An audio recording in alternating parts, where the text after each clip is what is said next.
Good evening दोस्तों, मैं नितिन कुमार आपके अपने चैनल लेट्स गो एड पे स्वागत करता हूं। जैसा कि पिछली वीडियो में हमने गजनी का पूरा एंड कर दिया था। मिडाइवल हिस्ट्री में हमने गजनी तक पूरा अच्छे से अध्ययन कर लिया था।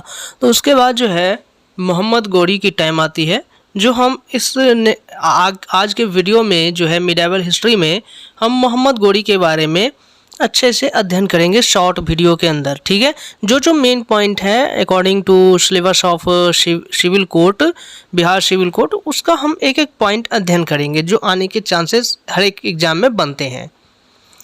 तो जिस किसी ने अभी तक इस चैनल को लाइक से सब्सक्राइब नहीं किया है वो प्लीज़ इस चैनल को सब्सक्राइब कर लें और अपने ग्रुप में अधिक से अधिक शेयर कर दें, बेल आइकन दबा दें तथा एक थम्स अप कर दें।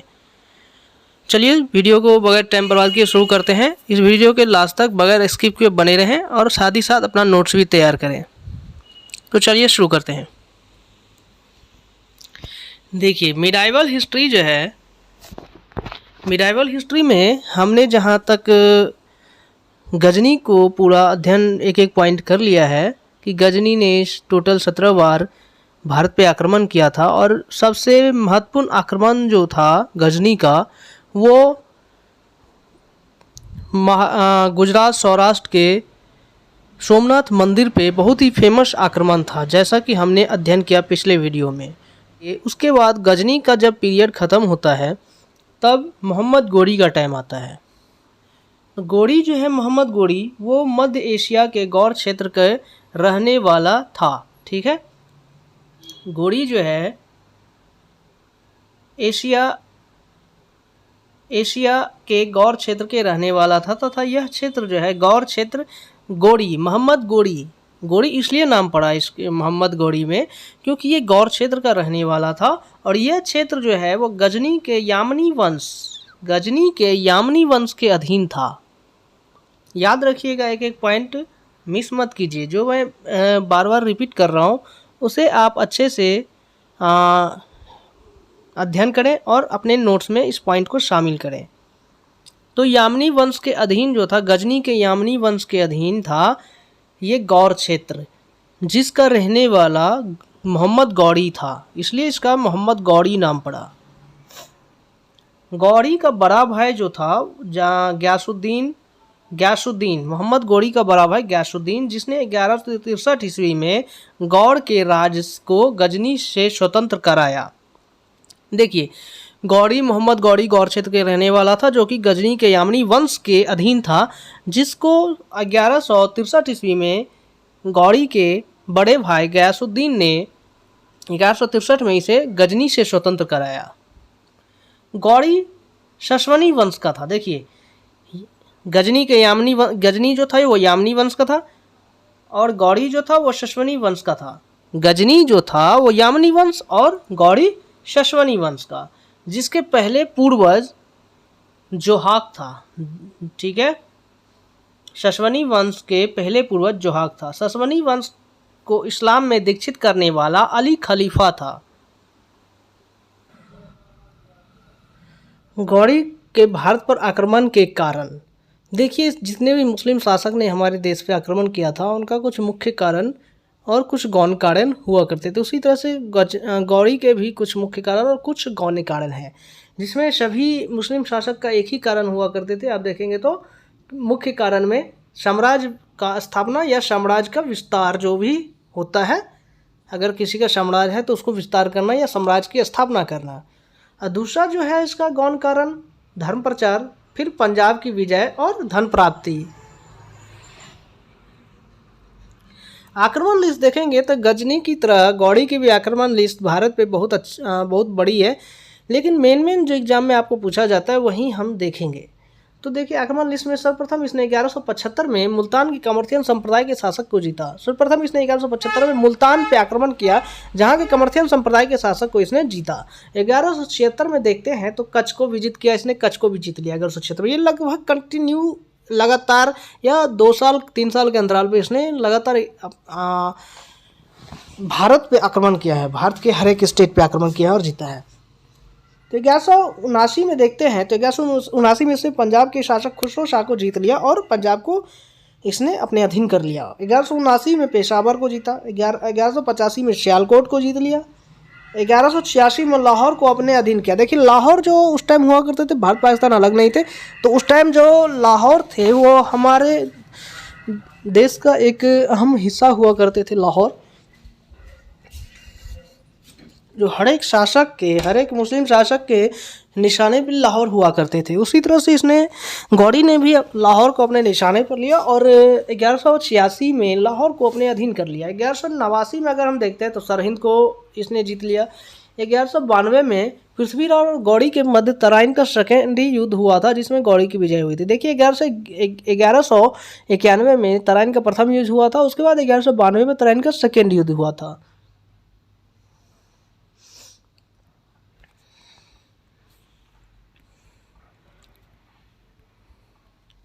आक्रमण लिस्ट में देखते हैं तो 1194 इसने कन्नौज के गढ़वाल वंशीय शासक चंदावर के युद्ध में पराजित किया।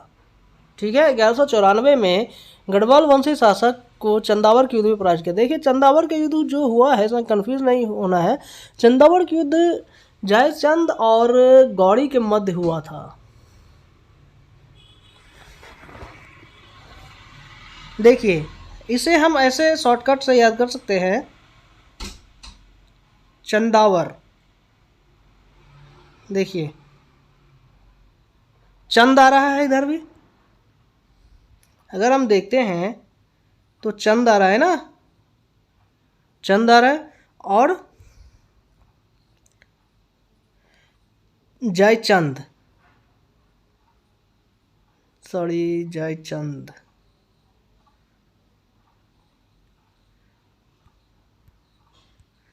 One minute, Jaichand. तो इसमें भी अगर हम देखते हैं तो इसमें भी चंद आता है। ठीक है, इसमें भी चंद और इसमें भी चंद। तो आप इस तरह से याद कर सकते हैं। गौरी तो आपको याद ही रहेगा कि गौरी और किसके बीच चंदावर का युद्ध हुआ है, तो चंद, चंदावर और जयचंद, चंद। ठीक है, तो चंदावर का युद्ध गौरी और जयचंद के बीच हुआ है, इससे आप याद कर सकते हैं। ऐसे 1195 में 96 बयाना एवं ग्वालियर को अपने अधीन में इसने कर लिया। देखिए इतना बार आक्रमण लिस्ट में गौरी को 2 बार भारत में पराजय का मुंह देखना पड़ा है। सबसे पहले 1178 में गुजरात के राजधानी अहिलवार पर आक्रमण किया, किंतु भीमसेन या मूलराजदित्य, देखिए ये हिस्टोरियन में भी ये कन्फ्यूजन है कि उस टाइम मूलराजदित्य हुआ करते थे राजा या भीमसेन, गुजरात की राजधानी अहिलवार के शासक। तो भीमसेन या मूलराजदित्य के द्वारा गौरी को भारत में प्रथम पराजय का सामना करना पड़ा। उसके बाद जब 1191 में पृथ्वीराज चौहान और गौरी के मध्य तराइन का प्रथम युद्ध हुआ, तो उसमें भी गौरी को पराजय का मुंह देखना पड़ा, जो कि ये सेकेंड पराजय थी भारत में गौरी की। उसके बाद 1192 में पूरी शक्ति के साथ गौरी ने पृथ्वीराज चौहान पे आक्रमण किया, जब वो पृथ्वीराज चौहान पे विजय प्राप्त किया। तो प्रथम पराजय गौरी की मूलराजदित्य या भीमसेन के द्वारा 1178 में गुजरात की राजधानी अहिलवार में, और सेकेंड पराजय 1191 में पृथ्वीराज चौहान के द्वारा तराइन के प्रथम युद्ध में। इस तरह गौरी का पूरी जीवन काल में सिर्फ 2 बार भारत में पराजय का मुंह देखना पड़ा था। कुछ इंपॉर्टेंट पॉइंट अगर हम देख लें तो अच्छा रहेगा। गौरी के भारत पर आक्रमण के विश्लेषण हमें निजामुद्दीन की किताब तबकाते नासरी से पता चलता है। देखिए भारत में जितने भी आक्रमण गौरी के द्वारा किया गया है, उसके बारे में कहीं ना कहीं से आप किसी न किसी हिस्टोरियन के बुक से ये पता चलता है, तभी हम ये जान सकते हैं कि कौन सा युद्ध कब हुआ था भारत में और किसके द्वारा किसके मध्य हुआ था। तो तबकाते नासरी के निजामुद्दीन के लिखी हुई किताब तबकाते नासरी के द्वारा गौरी के भारत पर आक्रमण का विश्लेषण हमें मिलता है। और तराइन का प्रथम और सेकेंड युद्ध जो है तराइन का पृथ्वीराज और गौरी के मध्य 1191 1192, इसकी विश्लेषण, उसकी जानकारी जो है हमें ताजुल माशरी, हसन निजामी की किताब ताजुल माशरी और चंद्रवरदाई की किताब पृथ्वीराज रासो से हमें पता चलता है तराइन का प्रथम और सेकेंड युद्ध के बारे में। गौरी के 3 गुलाम हुआ करते थे, यल्दूज, कुवाचा और कुतुबुद्दीन ऐबक। आगे नेक्स्ट वीडियो में हम कुतुबुद्दीन ऐबक से ही शुरू करेंगे कि इसके बाद गौरी के बाद जो उसका उत्तराधिकारी भारत में है वो कुतुबुद्दीन ऐबक, जो कि गुलाम वंश की स्थापना करता है। दिल्ली डायनेस्टी में हम अध्ययन करेंगे अब।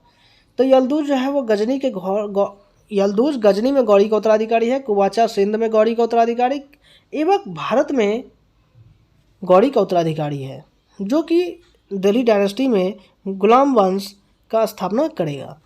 1206 में गौरी की मृत्यु हो जाती है। इस तरह गौरी का पूरा जीवन काल खत्म हो जाता है 1206 में।